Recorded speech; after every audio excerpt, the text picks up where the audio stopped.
literally in shock right now. It is 53 degrees out. Fall is definitely here, and it is time to sow the rest of my seeds. I don't know how much I'm gonna be able to get done because it's like actually cold right now. And for us Floridians, we're not, you know, we're not used to this at all. It is really exciting to have like one kind of true fall day right now. Although next week it's gonna get back up into the 80s, so just gotta take it for what it is. So I just wanna show you guys what I'm working with today and planning on trying to, you know, sorry. I am trying to sow these seeds today.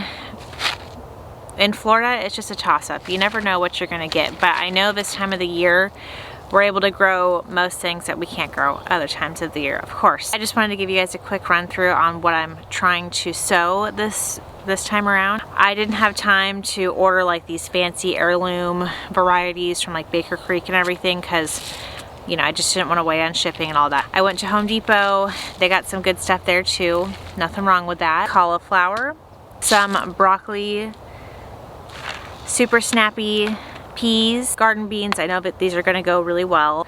They're the stringless variety. Always get a stringless variety. I don't know why someone would want the string in variety. That's just my pro tip. Cabbage. I actually already have some red acre cabbage growing. Celery, I'm gonna make a whole different video on how to sprout celery. Spinach, just a Bloomsdale variety. Brussels sprouts, catskill, which I heard is a really good variety, and radish, white icicle. I already have some French radishes growing. I actually meant to buy turnips, but when you're at Home Depot with a 2-year-old and you're trying your best to make it so that he's not grabbing all the seeds off the shelf, you accidentally grab more radishes instead of turnips. So that's how I ended up with more radishes, but that's okay. We're going to sow those seeds anyways. Food is food, and we will find a way to cook with it. I pre-marked all of my little markers. I'm just using popsicle sticks because, like I said before, most markers, they kind of like disintegrate or they don't really last. And for me, I just want like a cheap kind of like option to see what things are until they start to sprout. Long term, most markers don't really last like for the whole season for me. So that's what I would suggest. Just get like popsicle sticks until you are like, oh yeah, that's you know, that's cabbage right there. I'm just loosening up the soil a little bit because I'm gonna put the radishes here, and I don't want the soil to be super compact for like a root vegetable. So I have my radishes. I had to thin out some of the long white zucchini plants that were in here because they just weren't doing well. And I'm keeping these 3 on the side just in case they decide to start doing well. You never know. You want to plant them about 1 inch apart. It's best to sow them kind of in cooler temperatures. You don't want them to be growing kind of in like the really hot time of the year. The more cooler the temperatures, usually you're gonna have a more mild radish. I've never grown the white radishes before, so we'll see how they turn out. All right, I have my cabbage. This is the Copenhagen cabbage. I actually kind of mounded up the rows. That way I could just make sure that I'm kind of planting them evenly and that I'm doing it really neatly. So you want to kind of space the heads of cabbage, you know, about like, what does it say, like it says about like 2 feet or so apart. I'm gonna plant too much and then go back later and actually, you know, just thin them out.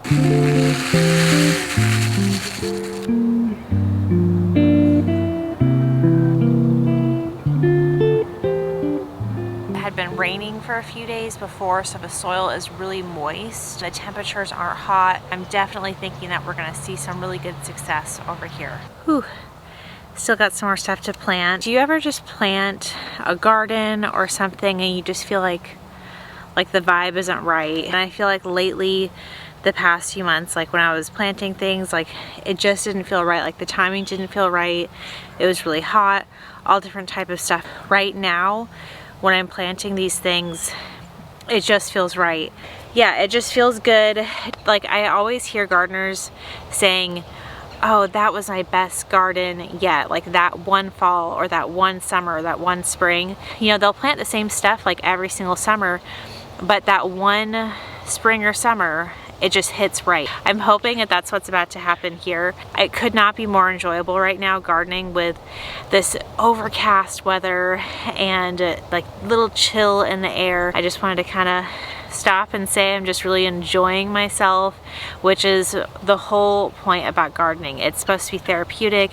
It's supposed to be something that gets you out and encourages you to learn. So that's what I feel like today is doing for me. On the back end of my cattle panel trellis wall, I'm planting my super snappy peas. I'm a little worried because like I was shooting something over there, and as soon as I turned around, there was like a whole bunch of birds just kind of hanging out up here. I'm hoping that they don't forage for all these peas and other seeds that I've actually planted, because the birds are smart. You know, they'll see you sowing seeds and start going after them afterwards. I'm gonna plant too much as per usual. Hope that some of them survive birds and bugs and poor germination, all that stuff. This is what the peas look like.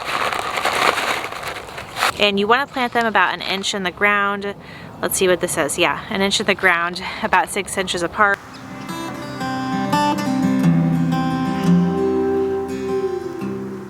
Okay, I don't want naked cattle panel trellises anymore. The quickest way to cover those up is with some green beans, some trellising beans. That is seriously the fastest way to almost guarantee that they're gonna get covered in just like a month or two. Anyways, I am planting these now. Like I said before, definitely make sure you're picking a stringless variety. I don't know why somebody would want the variety that has a string in it. If there's a good reason, definitely let me know. But my preference is no string in my green beans because it doesn't cook down. It's not a good texture. So stringless variety of the Blue Lake.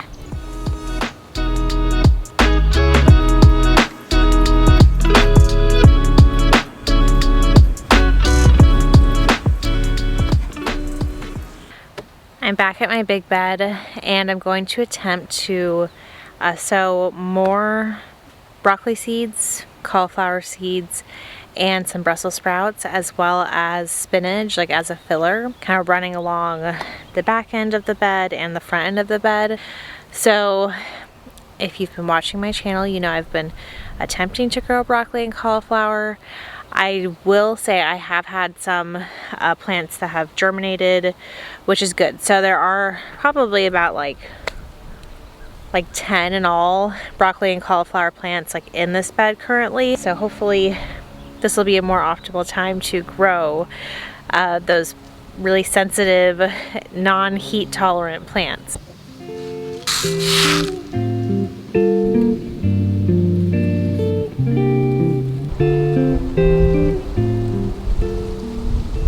Realistically, there's only room for about like 4 Brussels sprout plants here.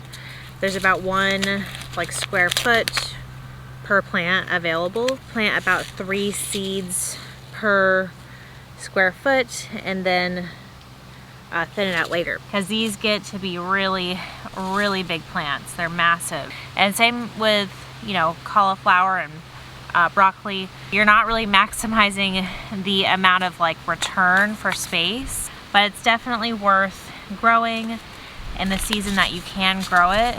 Really rewarding at the end of the day when you get to do that big harvest. I've been watching that YouTuber Self-Sufficient Me, I believe that's who it is. He's like a really big time gardening YouTuber. What I really like about what he does with a lot of stuff is he just plants too much, too close together, and he doesn't really thin a lot of stuff out, and he has really great success. Of course, not all things that's recommended to do, but what I'm gonna do with like the spinach is just plant too much of it.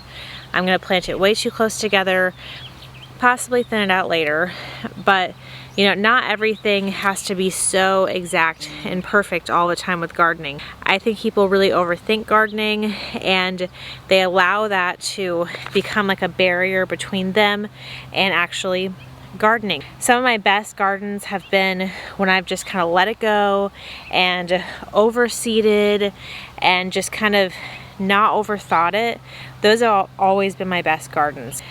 Don't, be too concerned with like, it has to be specifically, this much apart from one another, because there are some plants where it's okay to overcrowd and overcluster, like lettuces, spinach, for example.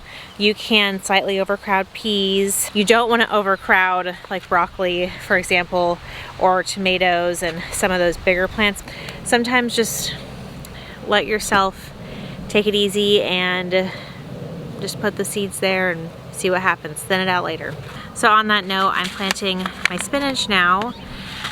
This is definitely a good time to plant spinach in Florida. It's actually kind of like an easier leafy green to sow because the seeds are bigger. You want to plant these ones about 1/2 inch in the ground. Just going to do a really heavy row on the front end and on the back end as a filler.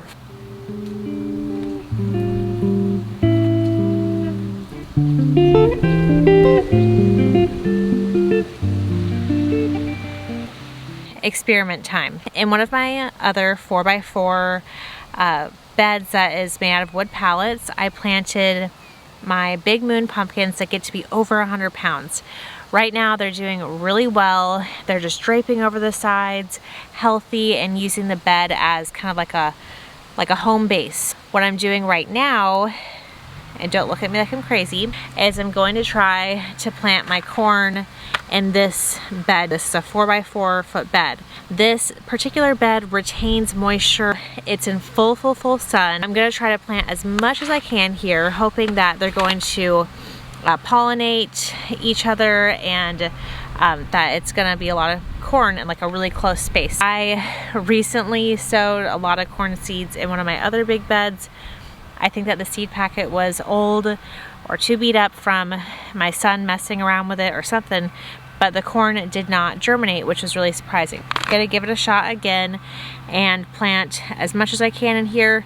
I know some people might think that's a weird thing to plant corn right now, but I'm just the type of person where if I feel like planting it, I'm just gonna do it. We live in like a hotter climate, so we have more opportunities to kind of go against the grain, if you will.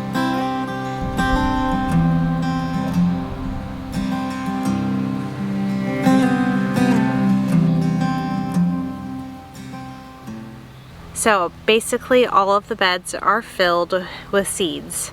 Now all there's left to do is wait, which is kind of like the easiest part of it, obviously, but most anxious part of it as well. I do have 2 more beds that need to be filled with different seeds. I'm going to put carrots in those, but they don't have the proper soil in there. The soil is lacking, so I'm not going to even put seeds in there until I get to go and get some better soil and compost in there. Thank you guys so much for watching. If you enjoyed this video, please be sure to give it a like, and until next time, bye.